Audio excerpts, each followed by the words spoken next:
रख हौसला वो मंजर भी आएगा, प्यासे के पास चलकर समंदर भी आएगा। थक कर ना बैठ ए मंजिल के मुसाफिर, मंजिल भी मिलेगी और मिलने का मजा भी आएगा। सभी साथियों को प्यार भरा नमस्कार। हम जो है वो मूल मंत्र सीरीज करंट जीके में शुरू कर रखी थी। आरपीएससी ईओ वाले छात्रों के लिए ये बहुत ही अच्छी मुहिम चलाई है। हम जो है करंट जीके डेली पढ़ते हैं और क्लास का समय सुबह 6 बजे होता है मेरे भाई। आप सभी मेरे प्रिय साथी तैयार रहिए करेगा। मैं आपको बात बता दूं, यहां से पेपर में बिल्कुल गारंटी के साथ कह रहा हूं, ये बात सीधे ही प्रश्न मिलेंगे। गुरुजी गारंटी कैसे ले रहे हो आप करंट जीके में क्रोनोलॉजी से बेहतर मेरे को लगता है कि किसी को नहीं मानते होंगे। तो इसमें सारी जितने भी जो 9 से 10 महीने की क्रोनोलॉजी है उन सारी की आपको व्याख्या मिलेगी। चिंता करने की आपको जरूरत नहीं है। तो बिल्कुल मेरे साथियों आगे बढ़ते हैं अपने आज का जो प्रश्न है वो आपकी स्क्रीन पे आ चुका है। और जो प्रश्न है वो ये है कि हाल ही में क्या लिखा हुआ है, हाल ही में किस पार्टी को राष्ट्रीय स्तर का दर्जा मिला है। अभी तक भारत में 8 ही पार्टियां थी। अभी तक भारत में 8 पार्टियों को राष्ट्रीय स्तर का दर्जा मिला हुआ था। अब 9वीं पार्टी को और मिल चुका है। मैं आपको जानकारी के लिए बता दूं, भाजपा का नाम सुना होगा, बिल्कुल गुरुजी बीजेपी। अब बीजेपी की जो स्थापना है वो 1980 के अंदर होती है। राकपा का नाम भी सुना है, इसकी स्थापना जो है वो 1999 के अंदर होती है। अब बीजेपी का जो चिन्ह है वो आप सभी जानते हो, वो क्या है, कमल का फूल, कमल। और राकपा का जो चिन्ह है वो क्या है, वो है घड़ी। हमारा जो आज का इसका प्रश्न का उत्तर है आम आदमी पार्टी। क्या है मेरे भाई, आम आदमी पार्टी। आम आदमी पार्टी जो है उसको 9वीं पार्टी का दर्जा मिला। कौन सी पार्टी का दर्जा मिला, 9वीं पार्टी का दर्जा मिला। बिल्कुल गुरुजी ये याद हो गया।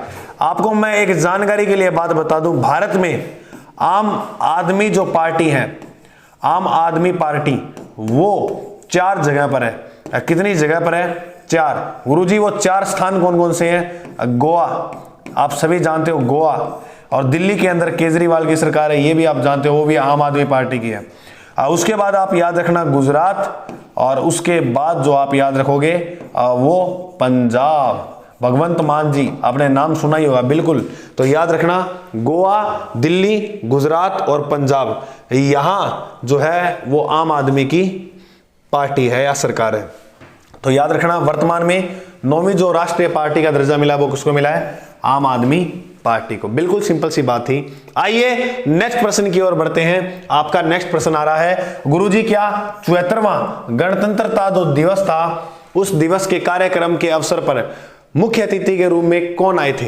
तो बिल्कुल हम पढ़ेंगे। अगर आपसे प्रश्न पूछे कि बांग्लादेश की प्रधानमंत्री कौन है, बांग्लादेश की पीएम, बांग्लादेश की जो पीएम है, बांग्लादेश की जो पीएम है उसका नाम है शेख हसीना। ये ऑप्शन ए पे लिखा हुआ शेख हसीना। बिल्कुल गुरुजी ये समझ में आता है। तो इसका जो राइट उत्तर है वो भी आपको समझ में आएगा। क्या आएगा भाई, बिल्कुल अब्देल फतेह अल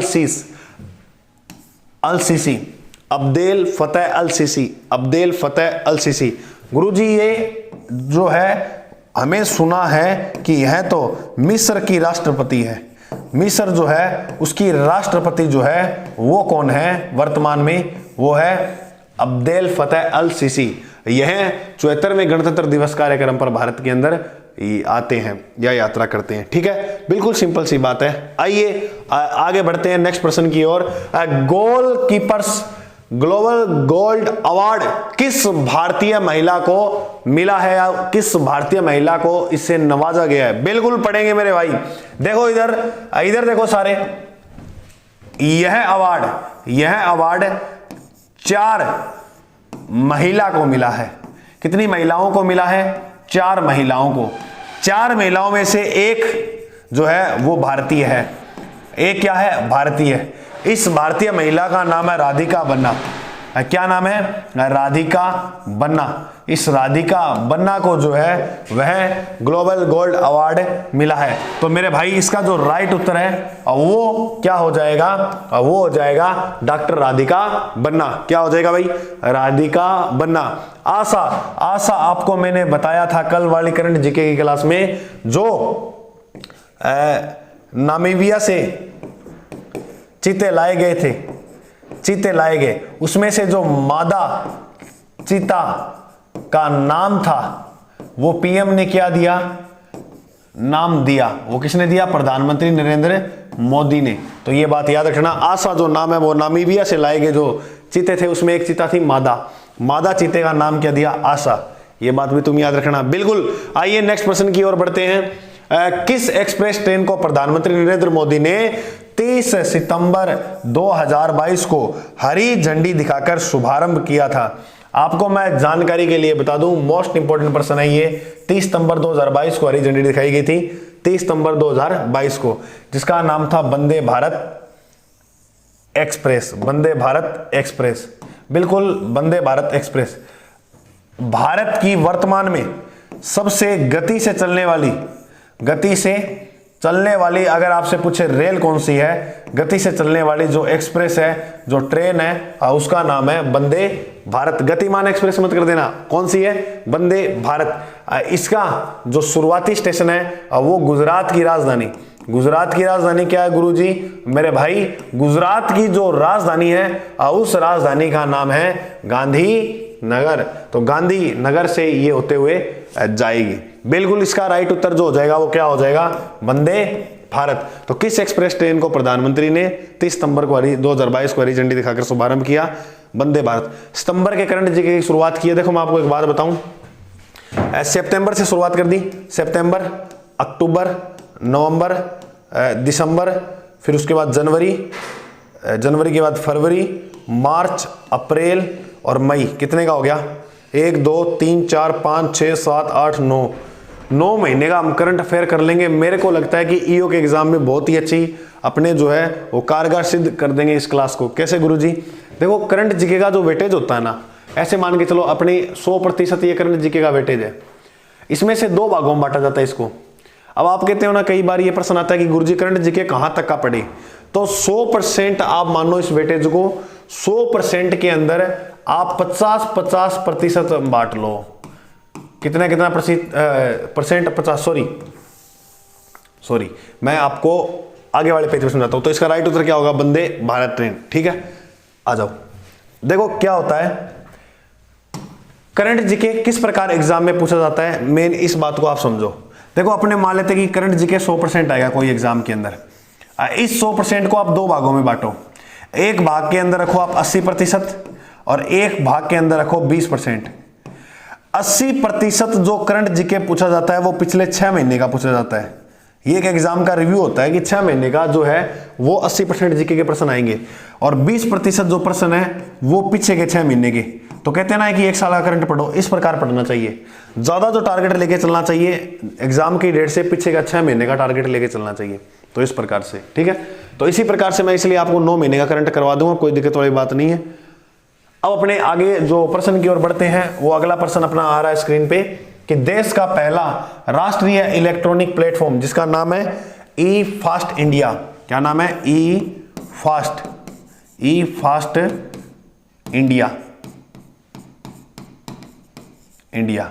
क्या नाम है मेरे भाई? ई फास्ट इंडिया। ई फास्ट जो इंडिया है उसका शुभारंभ 8 सितंबर 2022 को जो किया वो किसके द्वारा किया गया? इसका जो लॉन्च है वो किया गया था 8 सितंबर 2022 को। 8 सितंबर 2022 को गुरुजी किसके द्वारा? आपने नाम सुना होगा नीति आयोग। नीति आयोग, तो नीति आयोग के द्वारा इसका क्या है? नीति आयोग के द्वारा क्या किया गया? शुभारंभ। और नीति आयोग से प्रश्न क्या आ सकता है कि नीति आयोग की जो स्थापना हुई थी, नीति आयोग की स्थापना हुई थी और वो कब हुई थी? तो इसकी स्थापना होती है 1 जनवरी 2015 के अंदर। नीति आयोग के जो अध्यक्ष होते हैं, नीति आयोग के जो अध्यक्ष होते हैं वो होते हैं पीएम। वर्तमान में जो पीएम है प्रधानमंत्री हैं वो कौन है मेरे भाई गुरुजी? वो है नरेंद्र मोदी, नरेंद्र मोदी जी। ये लो, आपको प्रश्न ये भी समझ में आया। तो इसका जो राइट उत्तर होगा वो क्या होगा? नीति आयोग। क्या हो जाएगा? नीति आयोग। ई फास्ट इंडिया की शुभारंभ नीति आयोग ने किया। 6 नंबर प्रश्न स्क्रीन पे आ चुका है कि हाल ही में आयोजित 12-13 सितंबर 2022 को कोटा में आयोजित राष्ट्रीय रक्षा MSME सम्मेलन और प्रदर्शनी का उद्घाटन किसके द्वारा किया गया? बिल्कुल, इसका जो ए ऑप्शन है वो है ओम बिड़ला व अजय भट्ट, और बी ऑप्शन है ओम बिड़ला व जगदीश धनखड़, और सी ऑप्शन है ओम बिड़ला व राजनाथ सिंह, और डी ऑप्शन जो है राजनाथ सिंह व एस जयशंकर।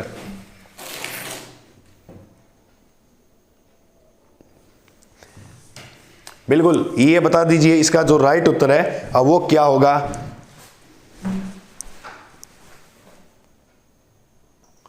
बिल्कुल, आपके कमेंट में पढ़ रहा हूं, तो देखिए इसका जो राइट उत्तर होगा, इसका जो राइट उत्तर होगा वो होगा क्या भाई? ओम बिड़ला व अजय भट्ट।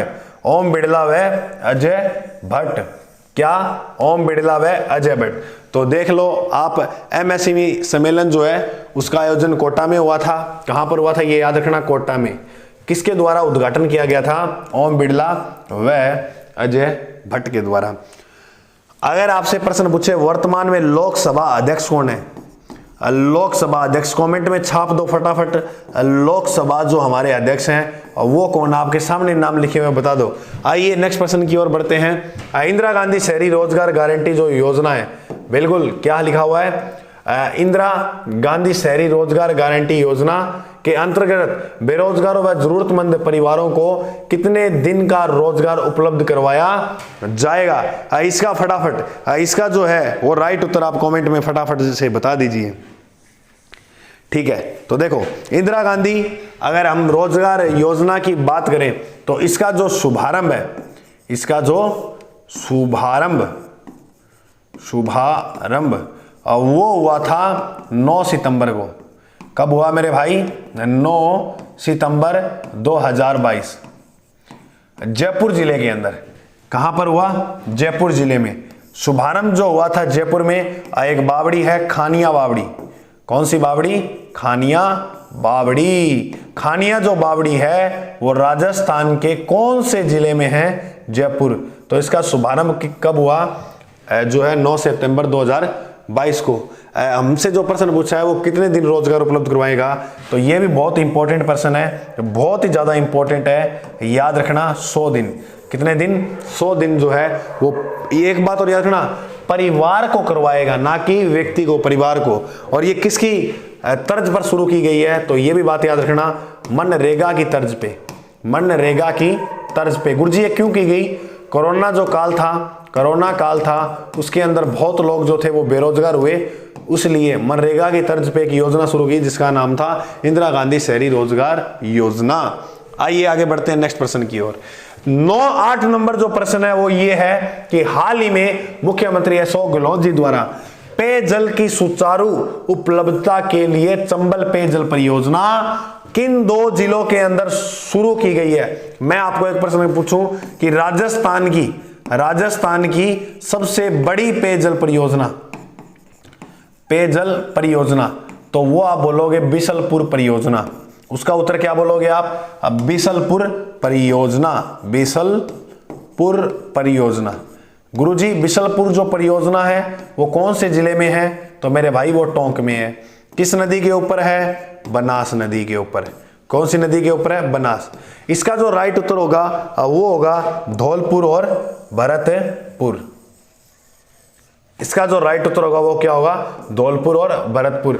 यह जो है वो अशोक गहलोत जी द्वारा शुरू की गई है। तो ये 2 जिले हैं, तो याद रखना, मोस्ट इंपोर्टेंट है। चंबल पेयजल परियोजना धौलपुर और भरतपुर जिले के अंदर शुरू की गई है। बड़े आगे। बिल्कुल, ये अपना 9 नंबर प्रश्न आ रहा है, गलत नहीं होना चाहिए, ये तो पढ़ा ही होगा आपने कि राष्ट्रपति श्रीमती द्रौपदी मुर्मू द्वारा राजस्थान के 2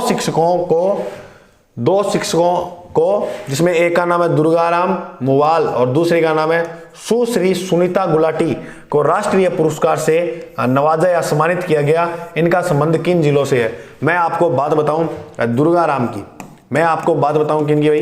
दुर्गाराम मुवाल। 1 नंबर इसको दिया गया, 2 जनों को दिया गया है, और 2 नंबर दिया गया सुनीता गुलाटी को। 2 नंबर जो है वो किसे दिया गया? सुनीता गुलाटी, 2 नंबर पे इसको दिया गया। ये 2 जिले के संबंध के अंदर आते हैं। अगर मैं बात करूं दुर्गाराम मुवाल को, तो झीलों की नगरी कहां से बिलोंग करते हैं? ये उदयपुर, तो ये उदयपुर के। सुनीता गुलाटी उसकी अगर हम बात करें तो ऊन मंडी, बिल्कुल आप सही सोच रहे हो, बीकानेर। तो इसका जो राइट उत्तर हो जाएगा वो हो जाएगा उदयपुर व बीकानेर। बिल्कुल सिंपल सी बात है। तो याद रखना सुनीता जी बीकानेर की है और दुर्गाराम जो है वो उदयपुर जिले के हैं। बिल्कुल आपको समझ में आ रहा है तो चैनल को सब्सक्राइब कर लीजिएगा, आपको नोटिफिकेशन हर रोज मिल जाएगा। अपने इसी समय हर रोज क्लास हुआ करेगी, बस आप तैयार रहिएगा। देखो क्या है कि दिन में 24 घंटे होते हैं, इस क्लास के लिए 5 मिनट तो निकाल लेना। क्या गुरुजी 10 मिनट की क्लास है, 5 मिनट कैसे? अगर आपको ज़्यादा ही टाइम नहीं मिल पाता तो 2 की स्पीड पे देख लो, मतलब आपको बहुत फायदा मिलेगा इसका। क्योंकि हम साथ साथ में इधर उधर की बातें भी, मतलब जैसे वो पेयजल परियोजना बताई थी ना, तो काफी प्रश्न आपके भावी मिलेंगे। अंतिम प्रश्न आ रहा है आपकी स्क्रीन पे। अंतिम प्रश्न क्या है गुरुजी? अंतिम प्रश्न मेरे भाई है मिशन बुनियाद। कौन सा बुनियाद? मिशन बुनियाद का शुभारंभ कब हुआ? पहले जो है मिशन बुनियाद की मैं आपको एक बात बताऊं कि जो मिशन बुनियाद है उसका शुभारंभ जो है वो किसके द्वारा किया गया।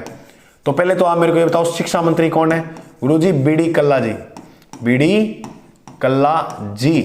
बीडी जी कल्ला द्वारा इसका क्या किया गया?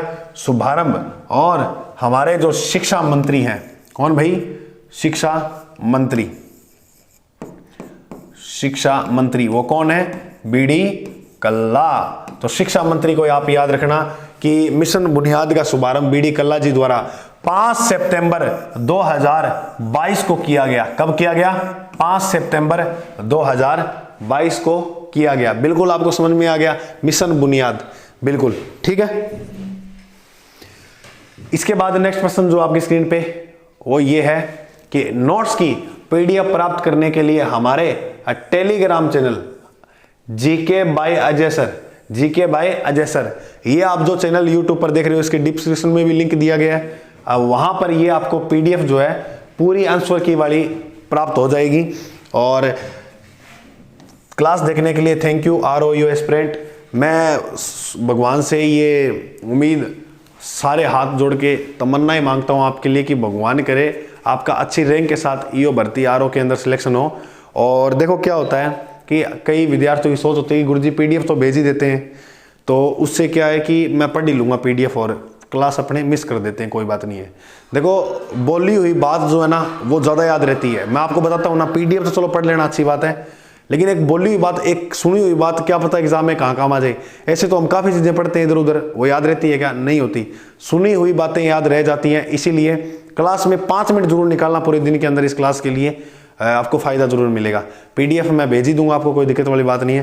पीडीएफ तो क्या है कि रिवीजन रात को जैसे खाना वाना खाने के बाद थोड़ा घूमते फिरते रिवीजन कर लिया, 10 तो % है, रोज करेंगे तो काफी हो जाएंगे। अच्छा एक घोषणा और कर रहा हूं मैं गुरुजी। क्या घोषणा है वो देखो, अपने जो घोषणा कर रहे हैं आगे वो कर रहे हैं। देखो इसमें 2 पार्ट है, एक तो ईओ भर्ती के अंदर एक ए पार्ट है और एक बी पार्ट है ना। ए पार्ट के महत्वपूर्ण 700 प्रश्न, कितने? 700 प्रश्न, और बी पार्ट के महत्वपूर्ण 300 प्रश्न। इसकी क्लास मैं जल्दी GK by Ajay sir YouTube channel पर ला रहा हूं, तो आप कमर कस लीजिएगा, तैयार रहिएगा, क्योंकि आपको पता है कि युद्ध के जो मैदान है वो सज चुके हैं, बस अब सजने की बारी है, वो है हमारी। तो बिल्कुल ये क्लासें मैं ईओ RO के लिए जल्दी लेके आ रहा हूं। ए पार्ट जो 80 नंबर का आएगा उसके महत्वपूर्ण 700 प्रश्न है मेरे पास। बी पार्ट जो 40 नंबर का है उसके महत्वपूर्ण 300 प्रश्न है। YouTube channel GK by Ajay sir पे ये क्लासें आपको मिल जाएंगी, तो तैयार रहिएगा। जय हिंद, मिलते हैं अगले भाग में।